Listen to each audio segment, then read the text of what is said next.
you and your families the strategies, tools and support that will help you to understand, cope with and work through the challenges that you may be experiencing.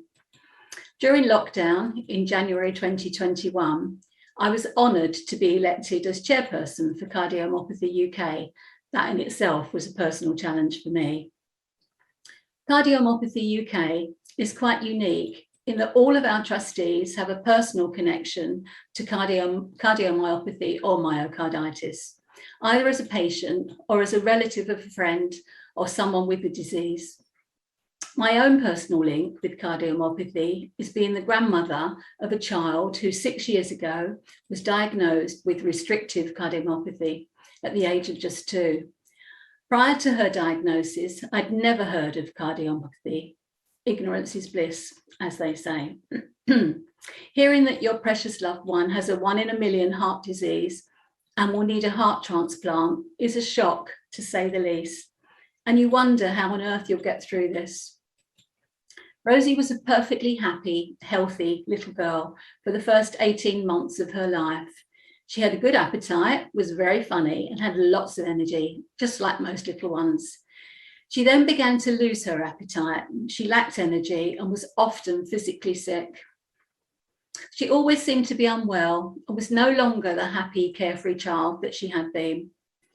In July 2015, after 6 months of tests for what seemed like everything but heart disease, Rosie was admitted to our local hospital as she was struggling to breathe and was very puffy and bloated.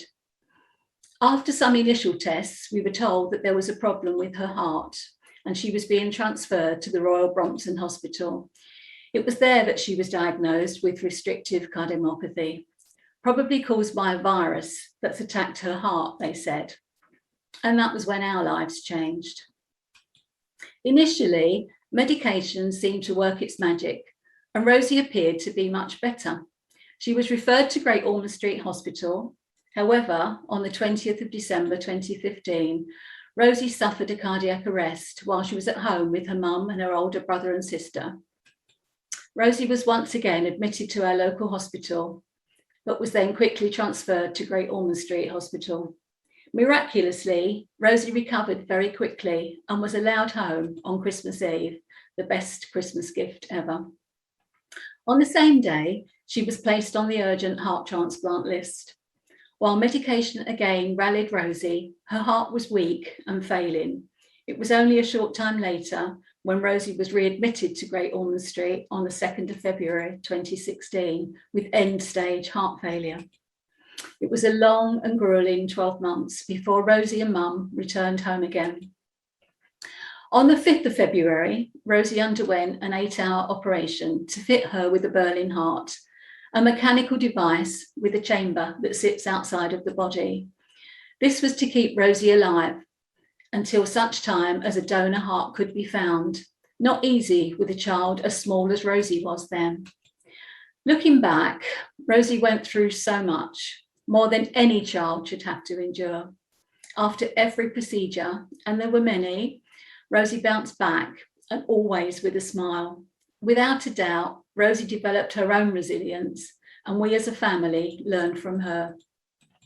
Rosie was 3.5 when she received her precious gift of a heart transplant from a selfless donor family who at the time of their life-saving decision were grieving for the loss of their own child, a gift for which we will be forever grateful. However, we are only too well aware that transplant is a treatment, not a cure. Being on immunosuppressant medication for the rest of her life to prevent rejection makes Rosie more vulnerable to infection, therefore being classified as clinically extremely vulnerable with regard to COVID-19. During lockdown, as a family, we drew strength from each other, doing all we could to shield Rosie. Being able to call on the support of others, family, friends, and organisations such as Cardiomyopathy UK helped us to cope, to adapt, and to manage despite all of the challenges. Of course, for each of us, our diagnosis and how we cope and adapt will be different. Some of us will look to our families for the advice, support, and guidance when faced with unexpected and in our time of need. But family can mean different things to all of us. Family support can come in all sorts of guises. It may be from our blood relatives, from our close friends, support groups, or organisations and charities like ours, Cardiomyopathy UK. During the pandemic, with the dedication, commitment, creativity, oh, sorry, lost my thread.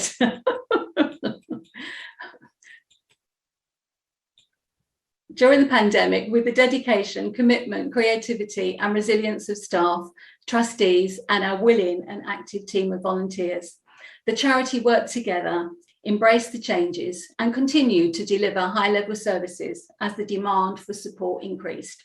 For example, our helpline calls increased by 300% at the start of the pandemic, with calls from people concerned about the impact of COVID-19 on cardiomyopathy. One service user commented, "This service is vital without a pandemic, but during it, it's been, in my opinion, another emergency service." 93% of our callers said they found their call very helpful. Working with our volunteer support group leaders, we held 132 online support group meetings and even launched some new groups. Despite not being able to meet face-to-face, we were able to provide advice and much needed emotional support. Overall, support group meetings attendance was up by 25% on previous years. We worked closely with our network of clinical experts, some of who you'll be hearing from today. In doing so, we were able to provide specific and regular information updates about the pandemic. Our live question and answer sessions with Professor Perry Elliott and other experts received a total of 17,000 views. We were proud to play a wider role in the community, despite the pandemic, using patient power to improve cardiomyopathy services in the UK, the charity's new advocacy project, Changemakers.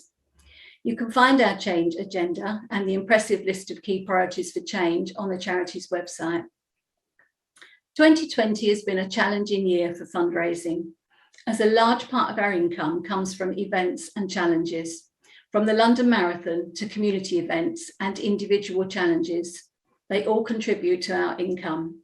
Many of our fundraisers proved that they would not be beaten and adapted their challenges, ensuring that their efforts were rewarded and the charity received much needed funding.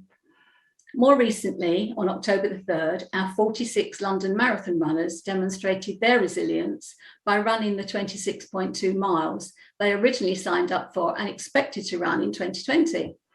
Every one of those runners has a story to tell, as they were running because a friend or family member is or has been affected by cardiomyopathy or myocarditis. Thank you to all of our fundraisers and those who have supported the work of the charity through their generous donations. Without your support, we would not be able to provide the wide range of services we offer. Before I let you go to enjoy the conference, I've just been asked to remind you of a few features that you'll find on your screens, such as chat. This is a chat box where you can engage with other delegates watching the same presentation as you. Just click on the chat icon and type away. Then we've got question and answer. You can click on Q&A to ask a question, then press submit to send your question to a moderator. You can ask questions in any of the sessions throughout the day. If we don't have the chance to answer your question within that session, we'll try to answer them in the panel session at 4 o'clock this afternoon. Poll. Some presenters will ask their audience to take part in polling surveys. To take part, you just need to click on the poll icon when the presenter asks you to participate. Feedback. Please click on the feedback icon and just take a moment during the 15-minute breaks between presentations to fill out the survey about the session that you have just watched. Your feedback is important to us because it helps us to improve our conference and sessions kind of year on, year on. The last one is notes. You can take notes throughout the sessions and email them to yourself using the notes icon. So all that's left for me to say is enjoy the conference. Please do take the opportunity to connect with others during the day. Oh, and for Rosie, she's doing really well, thank you. She's living proof that organ donation really does save lives. Please have that conversation with your loved ones. So bye for now.